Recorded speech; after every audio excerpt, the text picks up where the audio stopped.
From what I see in my industry, people cannot hire fast enough. You hire someone who never worked in Canada, it's a gamble, right? It's very underpaid.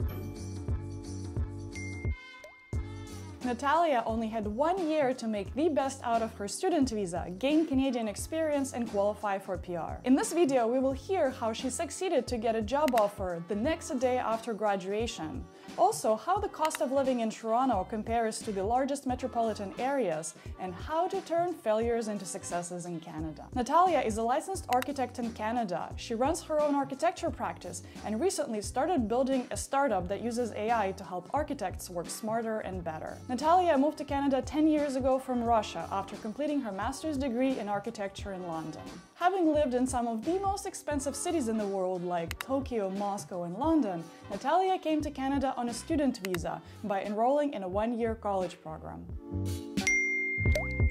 Now you live in another one of the most expensive cities in the world, the second most expensive city in Canada. How does it compare? And I always try to kind of bounce those ideas back and forth between Toronto, New York, San Francisco, Los Angeles. There is a lot of conversations now about city livability and in general how cities are unfortunately not feeling as well now. There's a housing crisis, there's homelessness issue all around North America. I don't think Canada is unique to that. But at the same time, I feel like Toronto can offer you amount of culture and events and happenings compared to price that we pay is still not as high as many other places. Toronto can offer a lot of opportunity. The cost is not caught up to the amount of opportunity yet. It's getting there. There is some sort of balance. I think New York is out of balance. As much as I love New York, culture, theater, concerts happening, comedy shows, I love all about New York.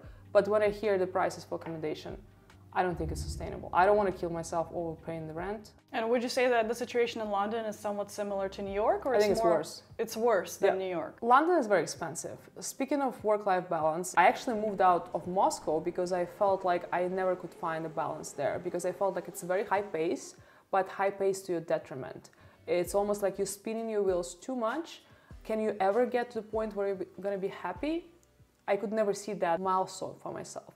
And the same was London. Even though I do still have friends who recently relocated as well, a quick conversation of 1 hour over the beer and learning how much they pay and how far from the center they need to leave and how many roommates they need to have in order to just survive there, I think for me just canceled that right away. So you chose Canada for the work-life balance. It was very intuitive in a way, opportunistic. I never had any expectations about Canada. I just wanted to come see for myself, study here. If I like it, I would stay. After 9 years in Canada, living in Toronto, would you say you're comfortable? I have to say that city of Toronto became less comfortable after pandemic.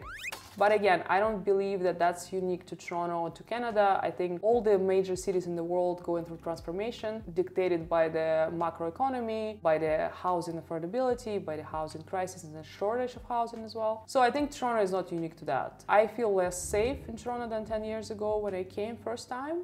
As a woman walking on the street 10 years ago compared to coming from Russia, I felt like nothing scares me. It's all just, you know, unicorns and rainbows.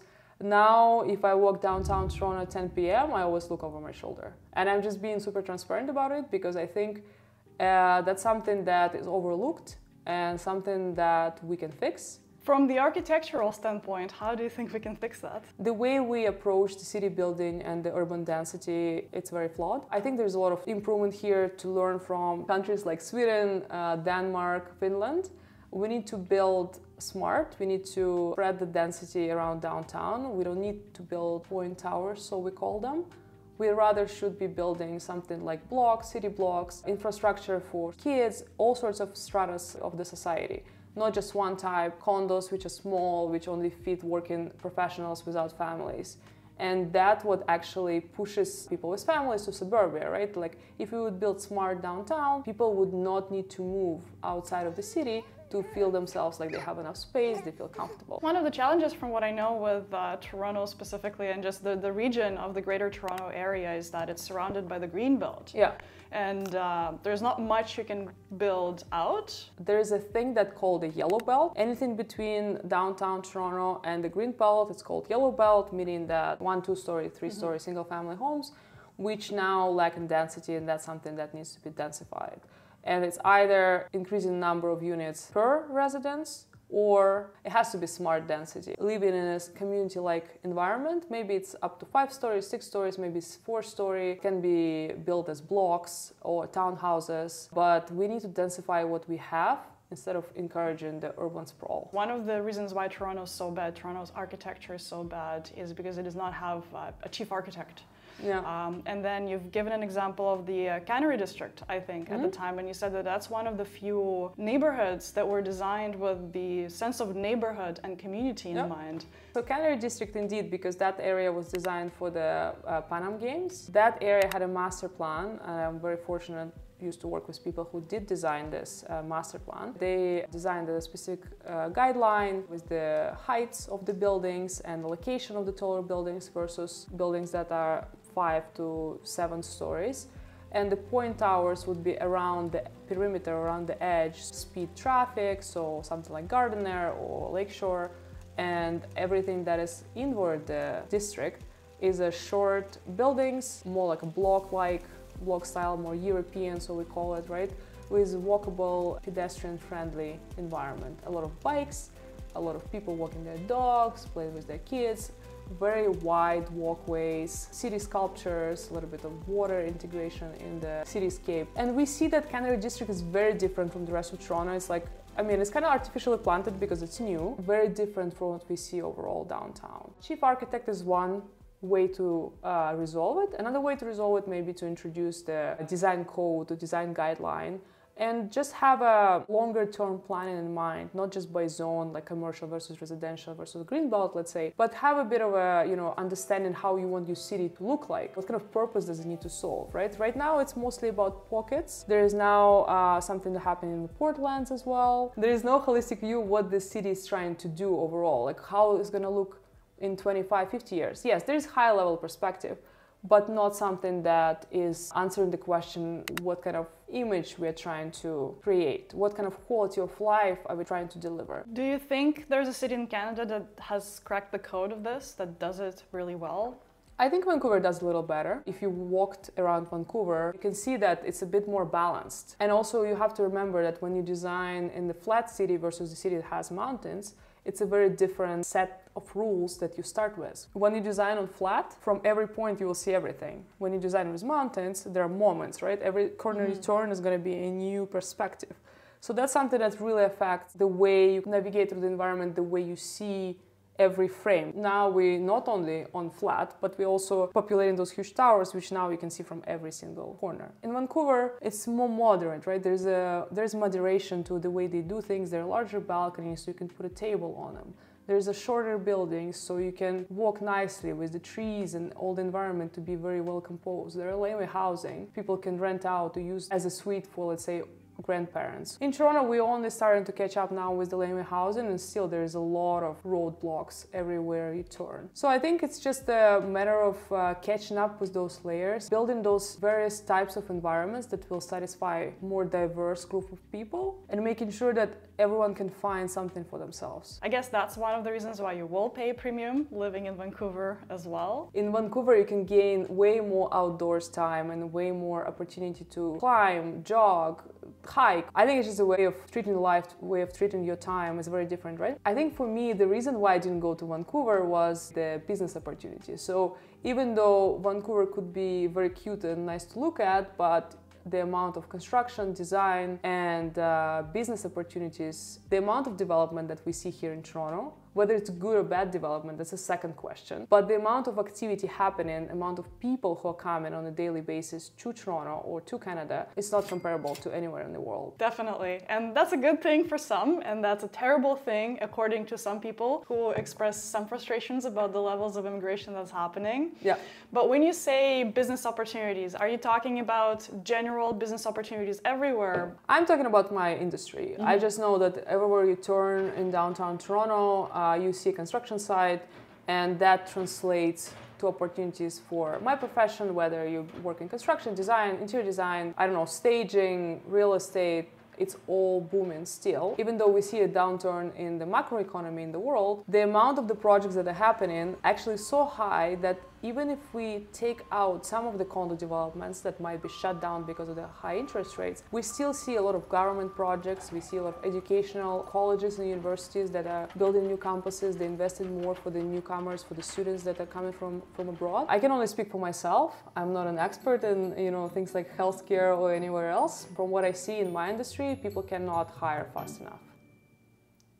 What are you doing right now? I've been working in architecture practice since I came here. I started my college, as I already said, it was a postgraduate degree, and it was structured in a way that people can still work. It was 2.5 days per week, and the rest of the time you can work part-time. So does that mean that you've landed your job in Canada before you even got the local degree? Yes, I got my first volunteering job after 2 months, but then that volunteering job very quickly turned to be a paid job. I was paid minimum wage, which is maybe not ideal, but I was already getting some Canadian experience right away. And I was fortunate enough to get a second part-time job. At that time, you were allowed to work 20 hours part-time on the student visa and 40 during the breaks. So with this time that was allocated to me, I kind of managed to squeeze 2 part-time jobs, and I was doing it for pretty much the entire 1 year while I was studying. It was pretty tough because I only had Saturday off, and that one Saturday I would spend doing the assignments, which was super annoying. I think the fact that I could start working literally next day after I got my diploma full-time was very beneficial for me overall. Would you say it was worth all the blood, sweat and tears? 100%. And even I hear from people now about immigration, how hard it is. To me, it was always just a step, like a bureaucratic procedure that you need to complete in order to achieve your life goal. So I was definitely stressed about it. Now it's very easy to talk about it sitting here at this table, having this Canadian passport in your pocket. At that time, I think I just tried to keep going and not to get hooked up on this minor problems or minor paperwork that you need to submit, which was a lot. I just was always trying to kind of see myself maybe in a year from now, 3 years from now, and the amount of opportunities that I will gain just by staying in Canada. So you had a goal in mind, and you were going there no matter what, and Yeah. you were ready to make sacrifices. During pandemic, I realized that maybe working in architectural office is a bit two-dimensional to me. As an architect, you do similar things when you work for someone else in an architectural office environment. So I decided to test myself and see if I can survive in the tech startup world. So during pandemic, I actually switched to property tech company, which was dealing with integration of design, construction, and software, and trying to have this comprehensive solution that would sell your house just by going on the website, buying the land, buying a prototype, buying new finishes, and also potentially, we never got there, but potentially putting a mortgage on that house also on the website. And the first day, when I attended the first all-hands meeting, after the meeting, I felt like I will faint. I'm gonna die just because my brain is so overwhelmed, and the amount of information I received from 50 people speaking on that Zoom meeting, I was overwhelmed. I was like, I can never work here. This is the end of me. I have to go back to architecture. I'm not up for this. This is too much. I overestimated myself and I was freaking out. I was freaking out for weeks. I was feeling extremely uncomfortable, but it doesn't mean that you have to stop. And then slowly, I have something to add every meeting. Slowly, people were asking me questions. Slowly, I was giving myself presentations and then leading a team of 25 people and feeling pretty good about myself. And it was all happening in a matter of a year and a half. After working in a startup, I could not imagine myself going back to architecture practice as I used to know it. I started teaching after startup and started just looking for projects and tried to build a design tool which will help hopefully myself and other architects in their day-to-day practice, because there's a lot of efficiencies to be gained for sure. So you've mentioned that it was really stressful for you because you were doing your post-grad diploma and then you only had a year of the work permit. Tell me a little bit about the process you've gone through and how did you get yourself out of the stress? I got enrolled into Centennial College and it was 1 year construction management program. That's what I did. And I only got 1 year work permit because it was 1 year short program. The pathway created a lot of complications. Okay. The experience was very stressful. What really helped me was the fact that I got job very early compared to my peers. Even with the fact that I started working full-time, August 31st was my graduation day from college and September 1st was my first day of full-time work. So I started counting my Canadian experience 1 year, as you know. Love that. I couldn't go closer to the graduation date than that. I still needed to get the bridge and work permit at the end before I was able to apply for my PR. So I worked for 1 year, everything was smooth at that company, I actually even stayed there after I got my paperwork. I secured my 1 year of Canadian experience. I started working on my PR application. In the same time, my work permit already expired. I was in implied status because I applied for the PR, but I haven't gotten it yet. So I had to get open work permit, bridging permit. There was all these little bits and pieces of bridges that I needed to get, which was definitely very stressful. Every day you asking yourself whether you're going to be here tomorrow, and when you are on a work permit at the job as well, maybe it's about confidence, you feel like you're still here temporarily. It was a tough time for me to just kind of mentally be able to like manage it all. The Canadian immigration at that time was so backlogged. I think I had to wait for my PR for many months. That was happening every step of the way. So by the time, you know, I apply for work permit, by the time I receive it, it's already not needed. And it was always kind of playing catch up. So that was very stressful. It's hard to juggle so many different things and just not knowing where you're going to be tomorrow. How did you stay sane? I tried to just pour all my energy in work. I was so grateful to just explore, keep exploring, being in a new country, and also new people, new friends, new places. I moved a few times, so there's a lot of like excitement in the air. And I think that really helped me to go through it, because the sense of newness, I think it always helps with this freshness. Something you can always switch between, new things to look at. I think that was something that I used. Yeah, I think that's actually one of the distinct features that I see in a lot of successful newcomers that come to Canada and achieve a lot of things that they love is that mindset of discovery, mindset of curiosity as well. It's kind of all about the journey, and it's enjoying the journey. Oftentimes we meet newcomers or immigrants who come to Canada and they don't even know why they come to Canada, and suddenly every single step becomes just so difficult, so unbearable. And then you have others who come to Canada because they have a specific goal for themselves, for their career, for their family, and you see them just grinding and working hard through it no matter what. For them, it's just part of the process. Yes, something that I heard from one of my professors, he's a well-known architect both in Europe and back in Russia. Canada is one of the best places to grow professionally in our industry in a way that all the processes are very well defined and quality of design is higher than in other places. You know, we're not talking about the design elements, you know, how it looks, but some of the best practices are still being followed, and the tender process is very straightforward. There is a lot of regulations, there is a licensing process, growing opportunity for you. You will learn how things need to be done in the right way. And then after you do it, you will be able to work anywhere in the world. So to the mindset of curiosity and discovery, I'm also adding learning is another big point and big thing that you embraced about your process in Canada. What would you say helped you land your first job in Canada sooner than your peers? I was very stubborn. I was very stubborn about my intentions, and my morning routine would consist of me getting up a little earlier than I would get up normally. Let's say before 7. I would make myself a coffee. I had this beautiful little kitchen credenza table, so it was not like a full desk, but it was more like a day desk to just sit down and just look at some news online. I would sit down with my laptop and I would send 10, 15, 20 resumes or cover letters or notes to companies every morning. I sent hundreds of emails. I didn't get any response for a long time, and I was like, I don't care, I'm just here drinking coffee. And I would do it every single day. Out of 100 emails, I received one reply, and that's the job that I got. Just one single job, one single interview invite that you got. Yeah. So at the time, you had your 100% interview pass rate.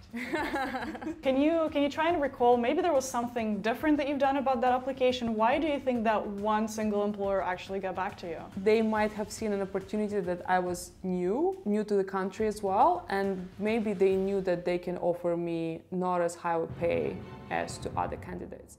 And of course, I presented my portfolio. I think that I had pretty good profile. They were very interested in me having a master's degree, but maybe not paying as much as to other candidates who would be local in Canada with the master's degree that are from the Canadian university. And you know, in hindsight, I'm looking at this and I'm thinking, okay, I was very underpaid, but also the amount of learning I've done in my very short period of time there. I was also young. I was just eager to work. I didn't know anyone in the industry who was already working, and by no means someone I could have a conversation about money at that time. Canadian experience, a lack of it, it's very underpaid because it's a gamble, right? You hire someone who never worked in Canada, you don't know what was their experience back home, so that's why employers always try to kind of downplay it just in case.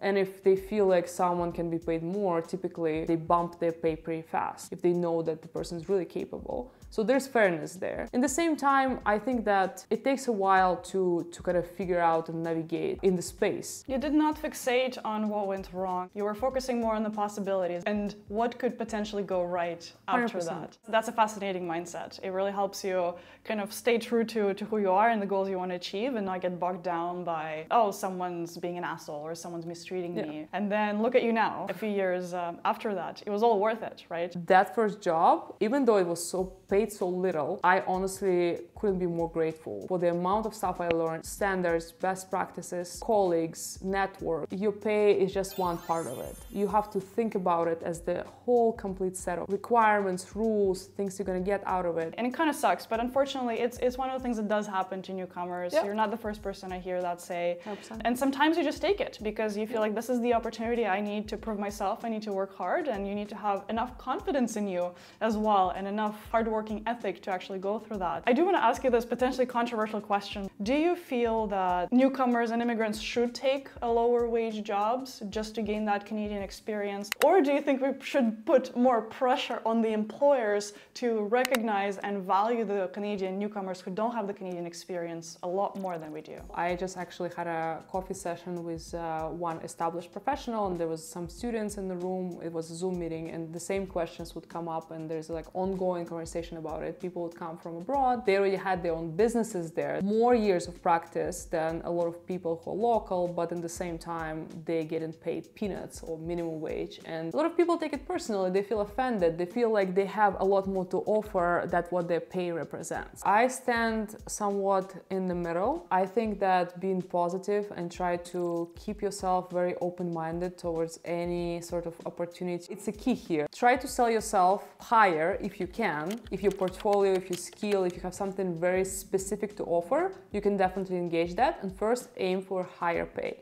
If you can't get it, and especially if you are on a work permit, get any opportunity that brings you to the PR. And after you got the PR, or after you submitted your 1-year Canadian experience, transition to a new job. Don't get caught up with this, I get 10K more per year here or there. Get into the industry, get your foot in the door, and then from there you'll figure it out. Basically, it's a trade-off for you to make based on what's more important for you. It's also a dance. The employer is taking a risk, whether we like it or not, but it is a risk to bring someone from a new culture, from a background that you're not familiar with, onto your workplace. And you don't know how that's going to affect the rest of the team, the productivity, and the overall work environment. And it's a risk for you as well. Maybe you're not going to like the job. It's a risk for both parties. There are some trade-offs that both parties have to make, and it's just up to you to decide where on that spectrum you actually sit and whether or not you can make it. And I think one thing that you've kind of alluded to at some point was the fact that it also depends on your personal situation. If you can afford yourself an extra few months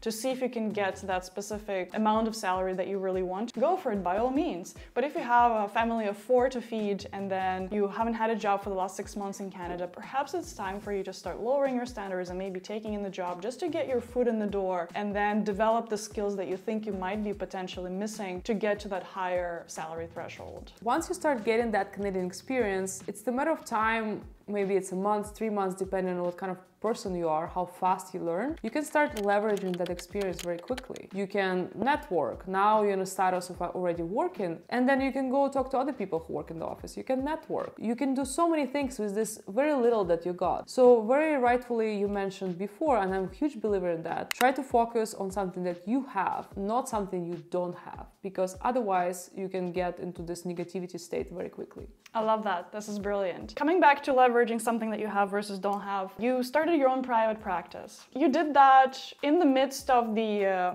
growing crisis, right on the brink of pandemic. You started building your own architectural practice. How did you go about finding your first initial clients? Because that seems like the hardest and the most challenging thing to do for anyone who's starting their own business or their own private practice. First project that I got came out of my network. And that's very common for architects. They design a house for their uncle, for their parents, for their grandparents. It was not the case for me because all my family lives abroad. It is always your personal network that you have to start with. And this advice is not only architectural. I think that applies to any industry. that you can call your friend and ask, remember we talked to this one person who was in this industry, do they still do that? Start leveraging your network, and then you will very quickly figure out that a lot of people who you need might be already someone you know. How would you approach this if you were a newcomer to Canada and you don't necessarily have that personal network just yet? For me, it was my college peers. All of my college peers, they were coming from abroad. We only actually, out of 22 people, we had one person who had some relatives in Canada. In the same time, we were all supporting each other. A lot of us already had degrees from their home countries, education from before. We all tried to help each other and to see if we can introduce to some people we already met, some people for this odd part-time jobs that we got, and maybe kind of engage with each other. Also very important to talk to your professors. My professors helped me a lot. Every time when I would make a small adjustment to my resume, I would always come 5 minutes after the class. Little by little, I think by now I have like 150 versions of my resume over these years. And this one thing that I always recommend to my students, I have this one document. It is in InDesign just because I'm a design professional, so my resume needs to look a certain way. I have 150 pages in this one InDesign document, and every time I create a new version of the resume, I don't erase the previous one, I just create a new version, and I keep editing those versions. So I can see how much my resume changed from 10 years ago to now. And I would recommend you to leverage every opportunity you get. Talk to your professors, talk to people in the industry maybe who are 1 year older than you in college. Talk to someone who is 1 year below in college. Talk to someone you find on LinkedIn, invite them for coffee. Ask them a question about this one specific job title or job description, job responsibility you got. That's how my resume came together. Now I look at it, it was still not perfect. But what is perfect? No one knows. I was just iterating as I go. And I would never stop just because I felt like it was not perfect. That 150 versions of resume advice really resonates with me because it really shows the amount of work that you need to put into just that one single document that will land you that one single job out of 100 applications. It's not just one thing that you send and forget. It's really a living and breathing document, and I love how intelligently you approach this process. You also have to remember that every job you get is going to be a different version of your resume. It's not only just one answer that you give to everyone. Like even to today's date, I have more than 10 years, 15 years of experience. I still tailor my resume if I apply for art grant, for exhibition opportunity, if I apply for teaching position, if I apply for public speaking position. I still tailor my resume every time. So by no means try to have this template and just send it to everyone. It's never going to work this way. Speaking of your teaching positions, you were invited to teach your craft. Can you share a little bit about what does it take to become a teacher or a professor in Canada? What do you need to have? I'm maybe overly optimistic about everything in life, but I always say try to focus on what you have. So for me, I did not have the teaching experience prior starting being a professor at university, but I did have public speaking. I organized the art exhibitions. I also had like art tours. Let's say we would have an event and the piece would be shown and I would talk about the piece, be in front of 100 people. By the time I met with university, I tried to feature that. I tried to feature not the fact that I don't have any educational experience or teaching experience in the past. I tried to feature the fact that I do have experience. Maybe it's not specifically what you're looking for, but I'm sure that with the experience that I have, I can always tailor my experience to what they are looking for. And also you have to remember that for the university level, you would need to have either a PhD or master's degree, depending on where you're planning to teach. For us, all the introductory courses for younger kids require a master's degree, which is my level, and all the younger courses, which is design studio, they require PhD, so my colleagues teach that. You were focusing on the things that you have, and you were looking at the transferable and highly 100%. Relevant things that you've done. And I think another thing that stands out for me, just in everything that you do, each time I speak with you, is that you're always up to something.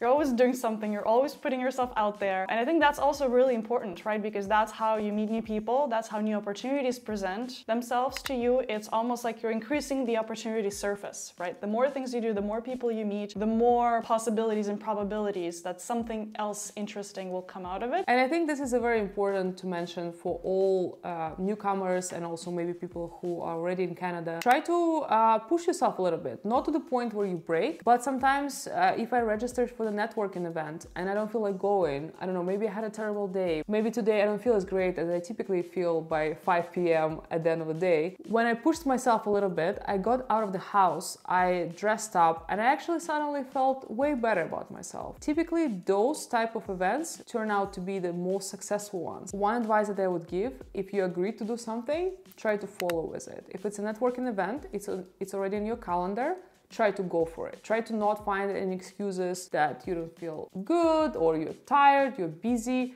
Try to say, okay, it's here in the calendar, I'm like a robot right now, I'm gonna be out of the door in half an hour. Try to go alone if you can, because every time when I would go alone, I would actually meet way more people than when I would go with friends. You have to now kind of expose yourself. And sometimes it's gonna be uncomfortable. And I felt uncomfortable many times, especially when I just came and my English was not as, adapted to the environment. I didn't know the industry standards, I didn't know the words, I didn't know the slang that people use in my industry.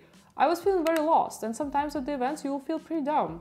But you just need to get used to this discomfort and make sure that you leverage this discomfort to push you further. Say, okay, I'm feeling discomfortable, that's pretty shitty, I don't want to feel this way, that's why I want to become better, I'm going to go and learn now. And then next time I approach the same people, you're going to see how much I've grown. I've had conversations like this more than on multiple occasions. It's fascinating how every single person, not every single, but a lot of people have the similar sentiment about putting themselves out there, feeling shy, feeling, I don't know, dumb, feeling intimidated, being in a big kind of networking event where they don't know anyone. Every single time we attend an event, there's always people that feel the same exact way that we do, right? Everyone's concerned about how they're gonna sound, how are they gonna look, am I conversationalist enough, am I funny enough, am I this or that? So it's funny how all of us have the same kind of fears and the same struggles, and it's just a matter of getting over yourself and just getting out there and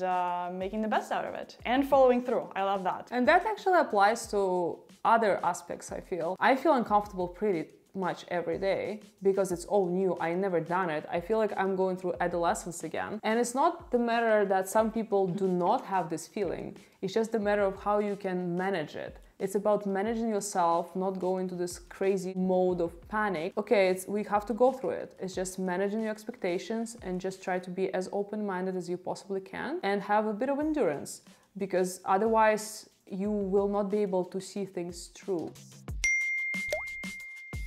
So this is going to be more of a blitz format, so I'll ask you a couple of questions. Don't think too much, just basically say whatever your heart says. Do you see yourself living in Canada 10 years from now? No. Why not? I want to learn more, explore other countries. Which country do you want to explore next? Scandinavian countries, because I like their design. What's your favorite city in Canada?